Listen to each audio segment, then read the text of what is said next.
Bismillahirrahmanirrahim. Assalamu alaikum dear student. I hope all of you will be fine. This is me Muhammad Waleed Anjam. Student, in the last lecture we have discussed in detail about the second application of the Gauss's law, which was electric field intensity due to infinite sheet of the charge. Student, today we are going to discuss its third application, which is electric intensity between oppositely charged parallel plates.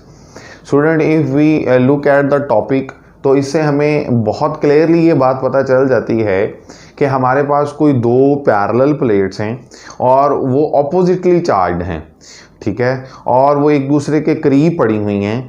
हमने उन दो plates के दरमियान किसी point पर electric field की intensity कितनी है वो मालूम करनी है। तो स्टूडेंट, हम उसके लिए लिख लेते हैं स्टार्ट पे,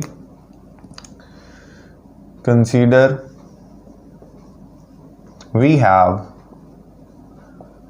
two oppositely charged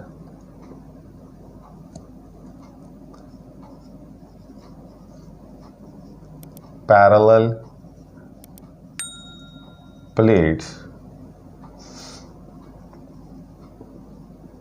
ठीक है। इसके बाद हम ये कहते हैं कि जो चार्जेस हैं आर डिस्ट्रीब्यूटेड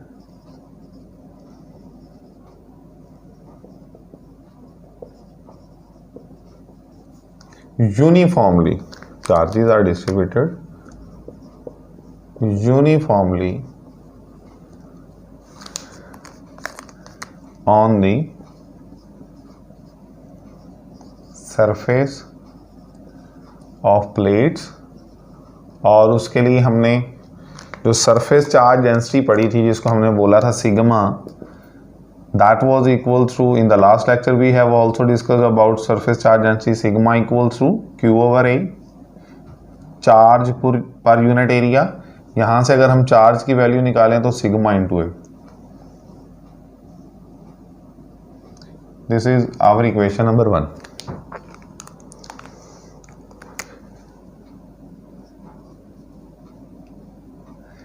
इसके बाद स्टूडेंट हम लोगों ने किसी एक पॉइंट पर between the plates electric field intensity चूंकि मालूम करनी है और ये चूंकि ऑपोजिटली चार्ज पैरेलल प्लेट्स हैं, तो हम ये कहेंगे कि charges are concentrated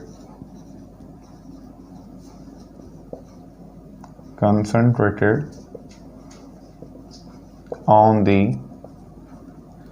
inner surfaces of plates. Plates की अंदर वाली साइड्स पर जो है वो चार्जेस कॉन्सेंट्रेट हुए हैं। उसके लिए जो बुक में डायग्राम बनी हुई है हम वो बना भी लेते हैं।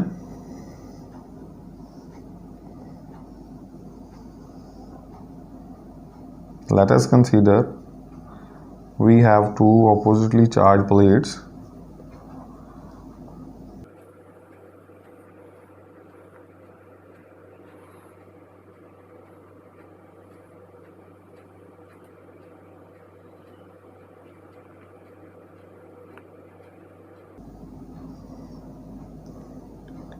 जो कि एक स्मॉल डिस्टेंस पर पड़ी हुई हैं एक दूसरे से और ऑपोजिटली चार्ज हैं। चूँकि ये पॉजिटिव इस प्लेट पे हम ले लेते हैं चार्जेस हैं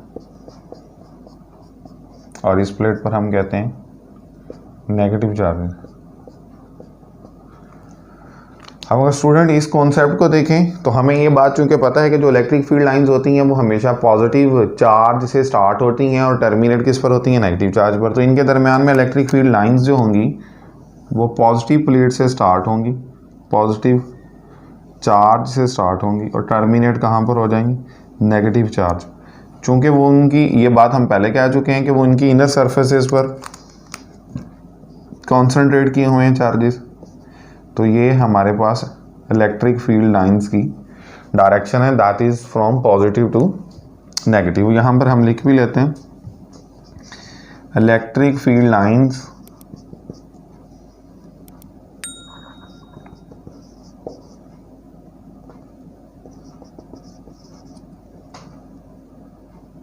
are directed from positive charge to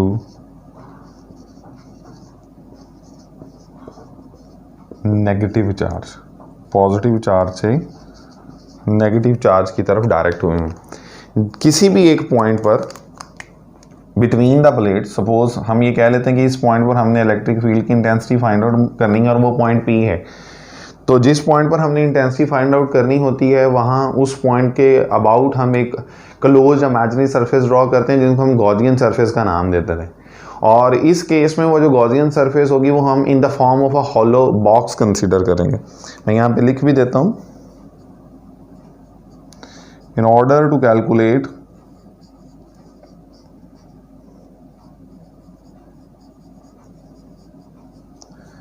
electric intensity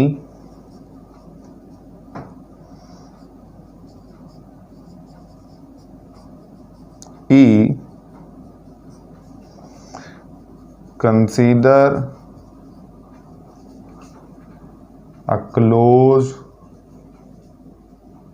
imaginary surface जिसको हम क्या नाम देते हैं, गॉसियन सरफेस का नाम है, क्लोज इमेजिनरी सरफेस जिसको हम लिखते भी हैं called Gaussian surface.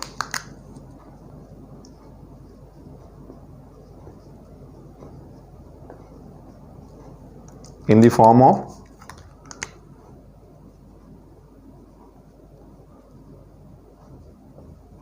hollow box। ये एक hollow box की फॉर्म में हमने कंसीडर कर लेनी है। अब अगर हम बॉक्स की किसी की भी बात करें तो जनरली वो एक हम कह सकते हैं कि एक क्यूब एग्जैक्ट तो नहीं होता, ऑपोजिट साइड उसकी जो हैं वो लाजमी नहीं है सेम साइज़ की हों, वो डिफरेंट भी हो सकती हैं। लेकिन हम बेसिकली जो ले रहे हैं उस हॉलो बॉक्स को वो in the form of a cuboid है, उसके बारे में हम डिस्कस कर लेते हैं अभी। तो हमारे पास इसी अरेंजमेंट को बुक ने एक नेक्स्ट डायग्राम में बनाया है, मैं वो भी आप लोगों के सामने ड्रॉ कर देता हूँ ताकि हमें उसको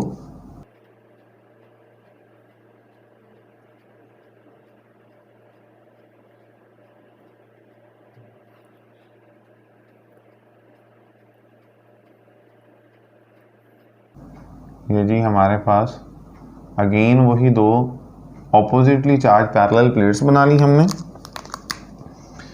ये बात हम पहले भी कर चुके हैं क्योंकि ये प्लेट्स ऑपोजिटली चार्ज हैं और चार्जेस एक दूसरे पर forces of the attraction apply करेंगे, जिसकी वजह से इस केस में जो चार्जेस हैं वो inner surfaces of the plates पर कॉन्सेंट्रेट हो जाएंगी और इनके दरमियान जो इलेक्ट्रिक फील्ड लाइन है वो पॉजिटिव चार्ज से स्टार्ट होगी और एंड कहाँ पर होगी, नेगेटिव चार्ज पर। तो वो इलेक्ट्रिक फील्ड लाइंस भी हम यहाँ पे ड्रॉ कर देते हैं।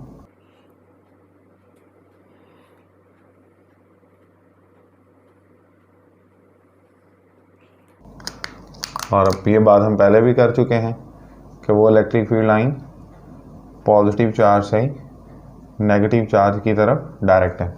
जिस पॉइंट पर हमने electric field intensity find out करनी है उसके गिर्द हम एक गॉसियन सरफेस जो कंसीडर कर रहे हैं वो in the form of hollow box है और उस बॉक्स को हम यहाँ पे ड्रॉ कर देते हैं। वो बॉक्स हमने इस तरह से बनाना है कि जो उसकी टॉप साइड है that lies inside the plate, वो इस तरह से जी। अब चूंकि ये एक हॉलो बॉक्स है तो डेफिनेटली अगर हम इसको देखें तो जैसे एक क्यूबॉइड होता है जिसकी 6 साइड्स हैं बेसिकली, एक राइट साइड है, लेफ्ट साइड है, टॉप है, बॉटम है, एक फ्रंट है, बैक साइड है, ये 6 साइड्स हैं और ये अंदर से खाली है। चूंकि इस वजह से हम इसे हॉलो बॉक्स का नाम दे रहे होते हैं। जिस पॉइंट पर आपने इलेक्ट्रिक फील्ड की इंटेंसिटी मालूम करनी है उस पॉइंट को हम पी का नाम दे चुके हैं और चूंकि हमने वहाँ पर इलेक्ट्रिक फील्ड इंटेंसिटी मालूम करनी है तो पहला पॉइंट हम लिख चुके हैं कि उसके गिर्द हमने जो गॉसियन सरफेस है वो in the form of hollow box इस केस में कंसीडर की है। अब स्टूडेंट मैं आपको इसका छोटा सा एक मॉडल भी दिखा देता हूँ ताकि आप लोगों को समझने में आसानी हो जाए। ये आपको एक एनिमेशन टाइप रिजल्ट प्रोड्यूस कर देगा। ये हमारे पास दो प्लेट्स हैं, अपोजिटली चार्ज हैं, एक पर पॉजिटिव चार्जेस हैं, दूसरे पर नेगेटिव चार्जेस हैं। इनके दरमियान में इलेक्ट्रिक फील्ड लाइंस हैं और इन इलेक्ट्रिक फील्ड लाइंस को अगर हम देखें तो इनके ऊपर ये डायरेक्शन जो है ये पॉजिटिव प्लेट से नेगेटिव प्लेट की तरफ है। ये इनर साइड पर ये हमारे पास इनके चार्जेस के जो साइंस हैं वो हमने बनाए हुए हैं। अब अगर हम इस मॉडल को देखते हुए हम जो Gaussian surface in the form of the hollow box consider कर रहे हैं, मैं वो भी आपको दिखा देता हूँ। ये हमारे पास एक गॉसियन सरफेस है जो कि in the form of hollow box मैंने बनाने की कोशिश की है ताकि आपको एग्जैक्ट वही रिजल्ट प्रोवाइड किया जा सके जैसे आपको बुक में डायग्राम नज़र आ रही है। अब स्टूडेंट मैं अगर इसको अरेंज करूं तो इसकी अरेंजमेंट के बाद ये आपको जो शेप नज़र आएगी that will be clearly understandable. अब स्टूडेंट ये देखें, हमने यहाँ पे क्या किया, मैंने ये गॉसियन सरफेस जो है इन the form of the hollow box, hollow कह रहे थे इसलिए मैंने ये दरमियान में से अंदर से इसको काटा हुआ है। अब अगर हम देखें स्टूडेंट्स तो मैंने इस पर नंबरिंग भी की हुई है कि ये मेरे पास जो फ्रंट फेस है इस बॉक्स का, दिस इज़ साइड नंबर 1। इसी तरह से ये जो इसकी बॉटम है ये मेरे पास साइड नंबर 2, राइट साइड जो है साइड नंबर 3, लेफ़्ट साइड जो है साइड नंबर 4, और इसी तरह से जो इसकी बैक साइड होगी वो साइड नंबर 5, और इसकी ये जो टॉप साइड है इसको मैंने साइड नंबर 6 का नाम दिया। अब स्टूडेंट हमने पहला जो काम था वो था कि एक गॉसियन सरफेस इमेजिन करनी है, क्योंकि हम इस पॉइंट पर कहीं electric field intensity find out करना चाह रहे हैं जो इन दोनों प्लेट्स के दरमियान में है। तो उसके गिर्द हमने एक गॉसियन सरफेस बना ली। ये हमारा पहला पॉइंट था जो क्लियर हो गया। स्टूडेंट हमारा नेक्स्ट पॉइंट क्या है? हमारा नेक्स्ट पॉइंट ये था कि हमने हर साइड का उस गॉसियन सरफेस का फ्लक्स कैलकुलेट करना है by using the relation E dot ए। तो हम उस ई डॉट ए रिलेशन को यूज़ करते हुए फ्लक्स कैलकुलेट करेंगे हर साइड का। ये हमारा सेकंड स्टेप था, ठीक है जी। Calculate electric flux of each side by using relation E dot A. ये हम इलेक्ट्रिक फ्लक्स के लिए जो रिलेशन इस्तेमाल करते हैं हम उसकी बात कर रहे हैं। तो मैं अगर हर साइड का इंडिविजुअली फ्लक्स कैलकुलेट करूं तो हम इसको लिख लेंगे फ्लक्स ऑफ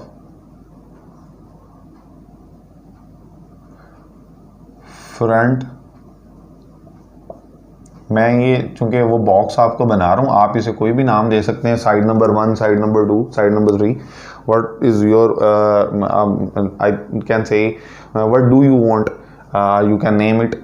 अब हम अगर इसको देखें तो हम इसको कह सकते हैं कि flux of the front side. मैं उसको नाम दे देता हूँ, जो मैंने उसको नाम मॉडल पे भी 1 दिया हुआ है, फ्रंट साइड, इसलिए उसको 1 कह रहा हूँ मैं। तो उसका जो फ्लक्स होगा वो स्टूडेंट अगर हम देखें तो ई डॉट ए वाले रिलेशन को देखें तो वो हम पढ़ चुके हैं कि इसके इक्वल होता है ई ए कॉस थीटा। अब अगर मैं स्टूडेंट जिसको मैंने नंबर 1 कहा हुआ है, जो बेसिकली इस मॉडल की फ्रंट साइड है, जो आपको ये सारी ब्लू कलर में, मैंने उसको कलर भी ब्लू किया हुआ ताकि आपको पता चल सके ये ब्लू कलर है, ये सारी इसकी फ्रंट साइड।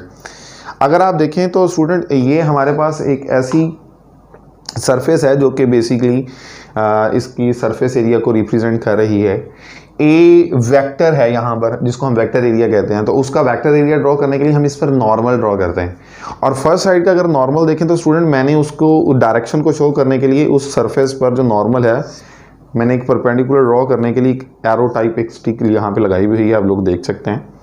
ये basically that is toward the listener, the audience, आप लोगों की तरफ है।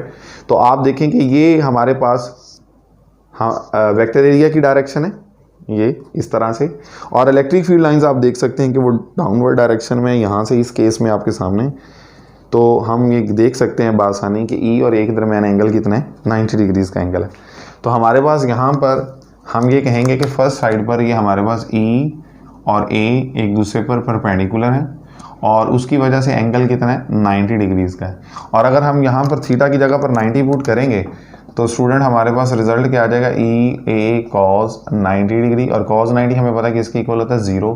तो E A multiplied by 0, result will be 0। तो स्टूडेंट जो हम फ्रंट साइड कह रहे हैं जिसको हमने साइड नंबर 1 का नाम दिया उसका फ्लक्स 0 आ गया।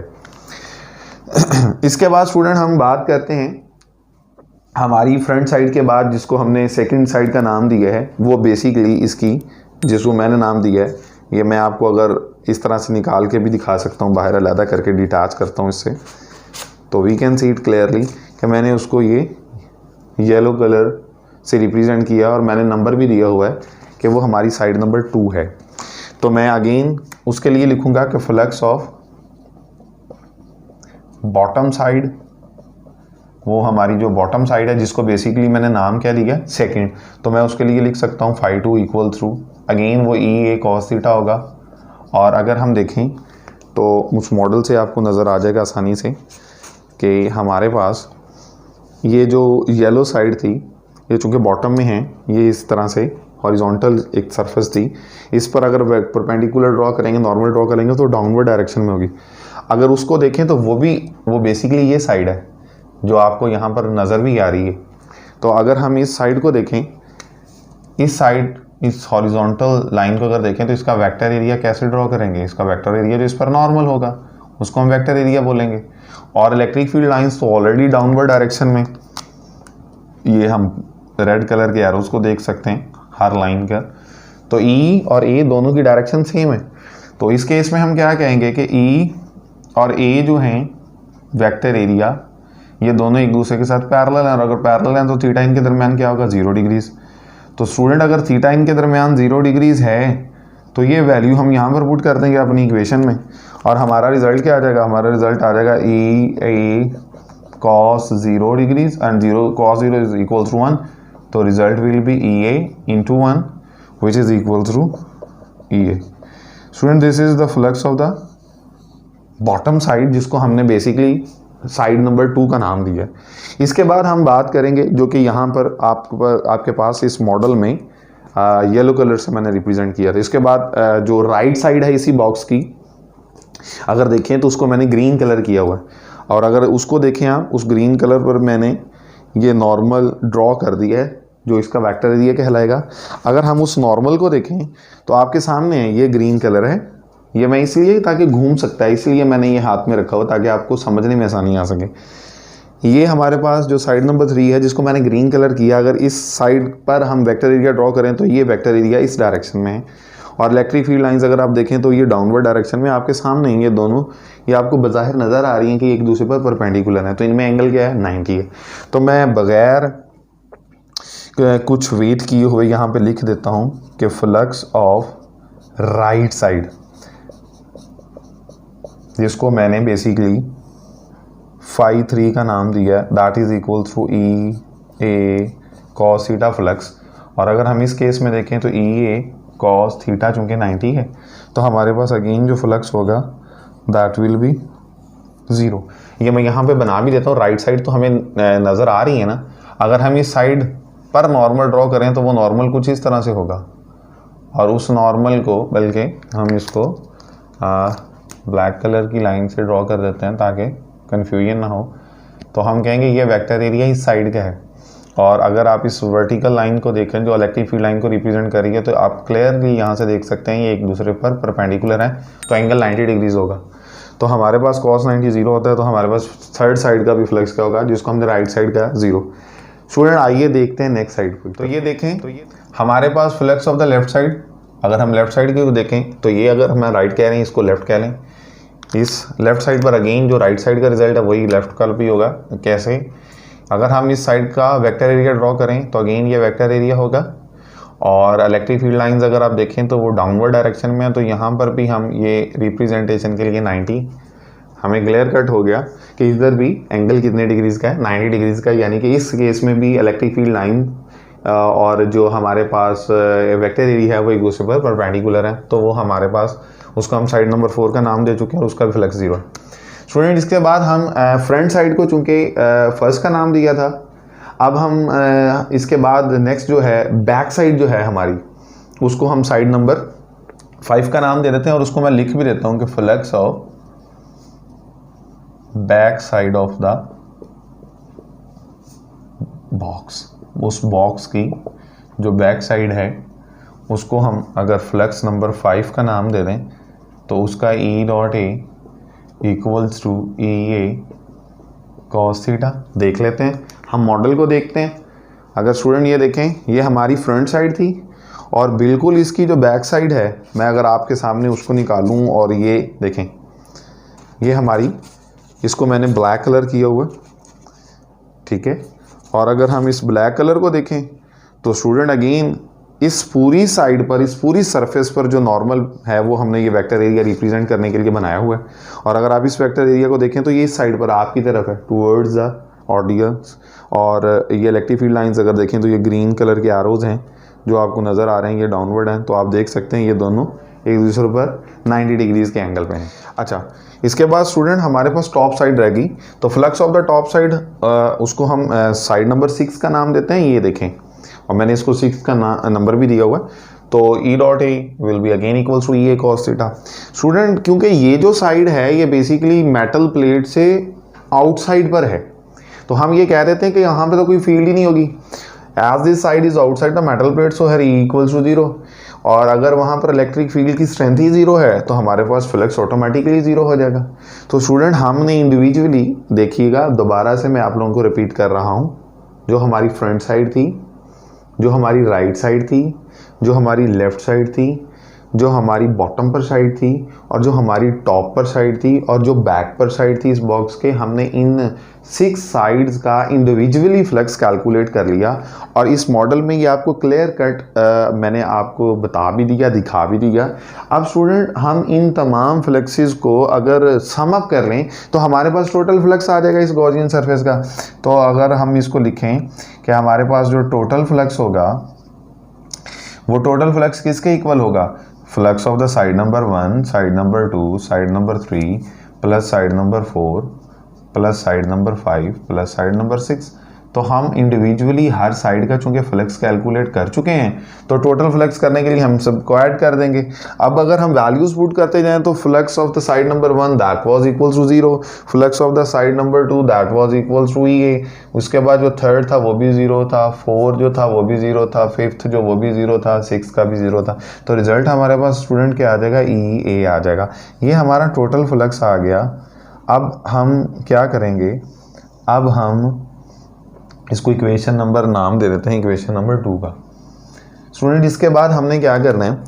गॉसेस लॉ इस्तेमाल करते हुए, गॉसेस लॉ की मदद से हम ये बात पढ़ चुके हैं कि जो फ्लक्स होता है किसी भी सरफेस का, क्लोज सरफेस का, वो किसके इक्वल होता है? 1/ε0 times charge enclosed in that surface. तो 1/ε0 टाइम्स, और इस सरफेस जो कि चार्ज मेटल प्लेट्स हैं, जो कि अपोजिटली चार्ज मेटल प्लेट्स हैं, उन पर अगर हम इक्वेशन नंबर 1 पर चले जाएं, जो इक्वेशन मैं यहाँ पर आप लोगों के लिए दोबारा से लिख भी देता हूँ, वो हमारे पास क्या थी कि sigma equals to Q/A charge पर यूनिट एरिया, और यहाँ से Q किसके इक्वल था? Sigma into A। ये थी हमारे पास इक्वेशन नंबर 1। उस इक्वेशन नंबर 1 से हम Q की जगह पर क्या पुट कर सकते हैं? Sigma into A। ये हमारे पास स्टूडेंट इक्वेशन नंबर, इसको हम नाम दे देते हैं 3 का। अब अगर 2 और 3 को हम आपस में कंपेयर करें तो हमारे पास रिजल्ट क्या आएगा? स्टूडेंट देखिएगा, मैं यहाँ पे लिख भी देता हूँ, by comparing 2 and 3, by comparing equation 2 and 3। तो हमारे पास इक्वेशन नंबर 2 की लेफ्ट हैंड साइड भी टोटल फ्लक्स है, 3 की भी टोटल फ्लक्स है। तो राइट हैंड साइड क्या है? EA। और इक्वेशन नंबर 3 की राइट हैंड साइड क्या है? 1/ε0 इंटू सिग्मा A। तो A दोनों साइड्स पर है, इक्वेशन के कैंसल आउट हो जाएगा। तो स्टूडेंट E इलेक्ट्रिक फील्ड की इंटेंसिटी किसके इक्वल आ जाएगी? सिग्मा/ε0 के इक्वल आ जाएगी। स्टूडेंट अगर इसी रिजल्ट को हम देखें तो हमारे पास जो इलेक्ट्रिक फील्ड की इंटेंसिटी है वो यहाँ पर इस केस में सिग्मा/ε0 आई है। और अगर हम इसकी वेक्टर फॉर्म देखें, चूंकि वो वेक्टर फॉर्म स्टूडेंट मैं यहाँ पर लिख देता हूँ, वेक्टर फॉर्म, हम उसको हेडिंग दे लेते हैं वेक्टर फॉर्म की। तो हमारे पास क्या होगा? सिंपली इलेक्ट्रिक फील्ड इंटेंसिटी इस केस में सिग्मा/ε0 और R यूनिट वेक्टर। और जो R यूनिट वेक्टर है that is directed from positive to positive charge plate to negative charge. ये मैं पहले आप लोगों को बता चुका हूँ, हमारे स्टार्ट पर जो पॉइंट्स है उसमें हम ये लिख चुके हैं, आप लोग वहाँ से देख सकते हैं। तो स्टूडेंट इसमें और जो लास्ट एप्लीकेशन हमने पढ़ी है देख लें, सेम रिजल्ट्स आते हैं अगर हम इसको इस तरह से कंसीडर करें। मैं आपको मिसाल देता हूं कि जो लास्ट लेक्चर में हमने पढ़ा था कि वहां पर हमारे पास सिर्फ एक पॉजिटिव चार्ज की प्लेट थी। यहाँ पर अगर देखें तो 2 प्लेट्स हैं, एक पॉजिटिव चार्ज की और एक वहां पर जो एक शीट थी उस पर पॉजिटिव चार्जेस है। उससे किसी एक पॉइंट पर अगर हमने electric field intensity find out की तो उसका रिजल्ट था सिग्मा/2/ε0। ये एक प्लेट पॉजिटिव चार्ज की जो शीट थी उसकी वजह से सिग्मा ओवर 2 एप्सिलॉन नॉट था, और अगर सिर्फ वो नेगेटिव वाली होती, पॉजिटिव ना होती, तो हम उसको फिर कहते sigma over 2 epsilon not. Student अगर इस केस को हम देखें, ये डायग्राम में इसको अगर आप नेगेटिव चार्जेस वाली प्लेट को भूल जाएं फॉर द टाइम बिंग, तो इस पॉइंट पी पर इन पॉजिटिव चार्ज वाली प्लेट की वजह से जो फील्ड होगी वो होगी सिग्मा ओवर 2 एप्सिलॉन नॉट, और उसकी डायरेक्शन क्या होगी, पॉजिटिव से आउटवर्ड। उसके लिए भी यही केस होगा कि पॉजिटिव से आउटवर्ड इस डायरेक्शन में, ठीक है। और अगर आप पॉजिटिव वाली को भूल जाएं, सिर्फ नेगेटिव प्लेट चार्जेस वाली प्लेट हो और इसकी वजह से इलेक्ट्रिक फील्ड की इंटेंसिटी इसी पॉइंट पर मालूम करनी हो, तो इस पॉइंट पर इंटेंसिटी जो होगी वो भी क्या होगी, सिग्मा ओवर 2 एप्सिलॉन नॉट, और उसकी डायरेक्शन क्या होगी, that will be towards the negative charge. वहां पर हम पढ़ कर आए हैं कि पॉजिटिव चार्जेस अगर शीट पर हो तो डायरेक्ट अवे करेगी, आउटवर्ड होगी, और नेगेटिव चार्जेस होंगे शीट पर तो डायरेक्टली इनवर्ड होगी। तो अगर देखें दोनों डायरेक्शन सेम है, तो अगर आप इसको देखें कि ये सिग्मा ओवर 2 एप्सिलॉन नॉट है, ये देखें ये भी सिग्मा ओवर 2 एप्सिलॉन नॉट होगी, और दोनों को अगर हम ऐड करेंगे और उनके एलसीएम लेंगे, सिग्मा ओवर 2 से मुराद है कि half sigma over epsilon not, और दूसरी भी हाफ, तो हाफ प्लस हाफ 1 बन जाएगा। तो रिजल्ट हमारे पास अगेन क्या आ जाएगा, सिग्मा ओवर एप्सिलॉन नॉट आ जाएगा। यानी कि वही रिजल्ट आएगा अगर हम उनको इंडिविजुअली कंसीडर करें। Student I hope you have clearly understand this concept. Student please don't forget to like and subscribe our channel. Thank you very much. अल्लाह हाफिज, स्टे ब्लेस्ड।